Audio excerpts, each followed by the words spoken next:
2 ദിവസങ്ങളിലായിട്ട് കോഴിക്കോട് 25 രാജ്യങ്ങളിൽ നിന്നുള്ള KMCCയുടെ ഭാരവാഹികൾ, മറ്റ് പ്രതിനിധികൾ ഉൾപ്പെടുന്ന ആളുകൾ ഇവിടെ പങ്കെടുക്കുകയുണ്ടായി.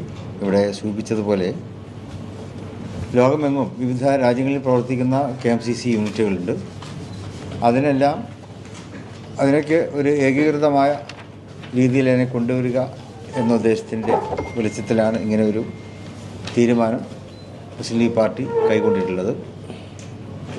ജനസേവന മേഖലയിൽ, ജീവകാരുണ്യ മേഖലയിൽ, അതുപോലെ തന്നെ രാജ്യത്തിൻ്റെ അന്തസ്സും അഭിജാത്യവും അത് വിദേശ രാജ്യങ്ങളിൽ ഉയർത്തിപ്പിടിക്കുന്ന കാര്യത്തിലെല്ലാം KMCC എപ്പോഴും വലിയ മാതൃകാപരമായ നിലപാടുകളാണ് സ്വീകരിച്ചിട്ടുള്ളത്. പാർട്ടിക്ക് അതിലേറെ അഭിമാനമുണ്ട്.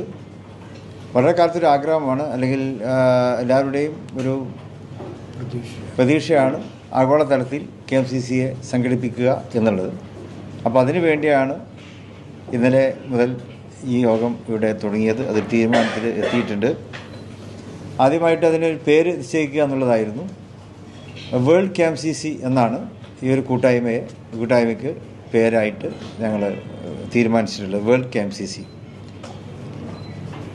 ഇതിൻ്റെ മറ്റൊരു പ്രത്യേകത, 2 വർഷത്തിലൊരിക്കൽ വേൾഡ് KMCCയുടെ സമ്മേളനം കേരളത്തിൽ തന്നെ നടത്തുന്നതാണ്. എല്ലാ രാജ്യങ്ങളിൽ നിന്നുള്ള KMCC പ്രതിനിധികളെ പങ്കെടുപ്പിച്ചുകൊണ്ടുള്ള വിപുലമായിട്ടുള്ള സമ്മേളനം എല്ലാ 2 വർഷത്തിലൊരിക്കൽ നടക്കും. ഇതിന് എല്ലാ രാജ്യങ്ങളിലെയും KMCCകൾക്ക് എല്ലാം ഒരു യൂണിഫോം ഭരണഘടന ആവശ്യമാണ്. ആ ഭരണഘടനയ്ക്കും രൂപം കൊടുക്കുന്നതാണ്. എല്ലാ രാജ്യങ്ങളിലും KMCCയുടെ പ്രവർത്തനങ്ങളും നിലപാടുകളും അത് ഏകീകരിക്കുക, ഒരേ ലോഗോയും ഒരേ ഫോണ്ടും ഒരേ കളർ കോഡും ഒരേ ഡ്രസ് കോഡും ഇതിനു വേണ്ടി പ്രത്യേകമായിട്ട് നിശ്ചയിക്കുന്നതാണ്. വേൾഡ് KMCCയുടെ സെൻട്രൽ ഓഫീസ് തൽക്കാലം അത് കേരളത്തിൽ പ്രവർത്തിക്കും. ഇനി ഭാവിയിൽ അത് കൂടുതൽ സൗകര്യപ്രദമായ ഏതെങ്കിലും ഒരു രാജ്യത്ത് ഇതിൻ്റെ സെൻട്രൽ ഓഫീസ് രൂപം കൊടുക്കും. പിന്നെ ഒരു വെർച്വൽ വിസിബിലിറ്റി അതിന് വേണ്ടിയിട്ട് പ്രത്യേകമായിട്ടൊരു വെബ്സൈറ്റ് വേൾഡ് KMCCയുടെ പേരിൽ തുടക്കം കുറിക്കുന്നതുമാണ്. ഇത്തരം തീരുമാനങ്ങളാണ് എടുത്തിട്ടുള്ളത്. 25 രാജ്യങ്ങളിൽ നിന്ന് പ്രതിനിധികളാണ് ഇവിടെ പങ്കെടുത്തിട്ടുള്ളത്. ഏതാണ്ട് 35ഓളം രാജ്യങ്ങളിൽ നിന്ന് രജിസ്ട്രേഷൻ ഞങ്ങൾക്ക് ഉണ്ട്. 25 രാജ്യങ്ങളിലെ ആളുകൾക്കാണ് പങ്കെടുക്കുവാൻ സാധിച്ചിട്ടുള്ളത്.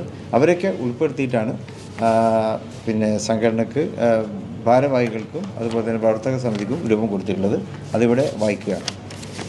World KMCC president KP Muhammad Kutty, Saudi national കമ്മിറ്റിയുടെ പ്രസിഡന്റായിരുന്നു അദ്ദേഹം. ജനറൽ സെക്രട്ടറി UAE KMCCയുടെ ദേശീയ പ്രസിഡന്റ് പുത്തൂർ റഹ്മാൻ.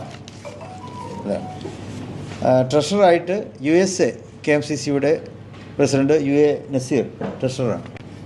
പിന്നെ മറ്റ് ഭാരവാഹികൾ, വൈസ് പ്രസിഡന്റുമാർ Abdulla Farooqi UAE, SAM Basheer Qatar, CKV Yusuf Muscat, Kunhammad Perambra Kuwait, CVM Vanimel UAE.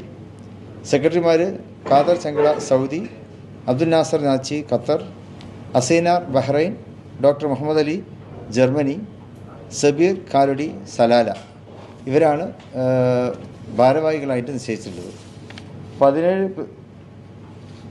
17 പേരടങ്ങുന്ന പ്രവർത്തക സമിതിയെയും തീരുമാനിച്ചിട്ടുണ്ട്. അത് എല്ലാ രാജ്യങ്ങൾക്കും പ്രാതിനിധ്യമുണ്ട്.